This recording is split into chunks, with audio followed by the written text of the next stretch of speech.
Yo, it's Mike, and I've been absolutely bombarded with requests, and by bombarded I mean a solitary individual asked this, thank you Nate, to talk a little bit about photographic style and how you can come to develop your own unique artistic perspectives. So let's dive right into things. Go. If you watched my videos or read the Toronto Times, you'll notice that I take a lot of architectural shots, or I take a lot of photos that are sort of evocative of grandeur or insignificance and anonymity. And I've only recently started to understand why I gravitate towards these photos. I realized that they're a representation of how I feel in the city.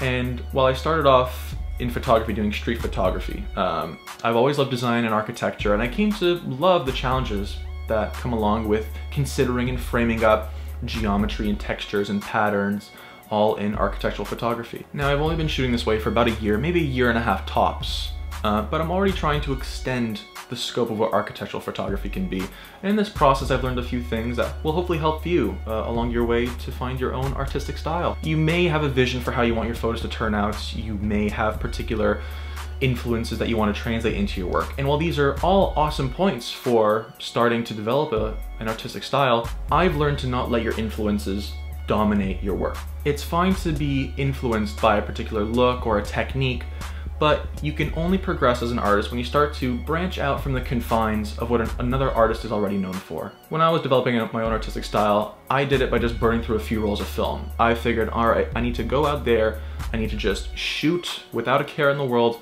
and I need to see what I naturally gravitate towards, and I need to see what sticks. And so I shot a few rolls of film, I came back and I looked back at the negatives, and I realized that trends were emerging, that I had themes developing in my work. I never actively looked for a photograph. I would just go out for a day of shooting and just take photos of whatever I liked. It was that simple. But after looking back on these negatives and noticing certain things in common with the shots that I liked, I would then go out for a day of shooting and really try and hone in on these particular factors.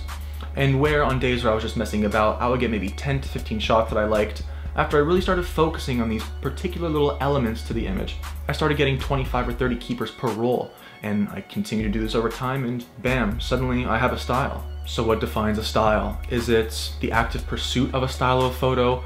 Is it having contact sheets chock full of 1 or 2 repeating images as you try to master the look of one photo? I'll let you decide that, but you have to realize that you have a lot of questions and tensions and passions within you that can be their own influences for your work. I've always thought that an artistic endeavor should always be a manifestation of one's personality. And with that being said, you may already have a photographic style and you don't realize it.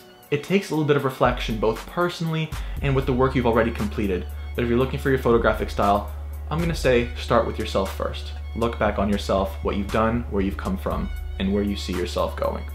That's all for now. Thank you very much for watching. I'll see you all in the next video. Good luck and good light. Peace.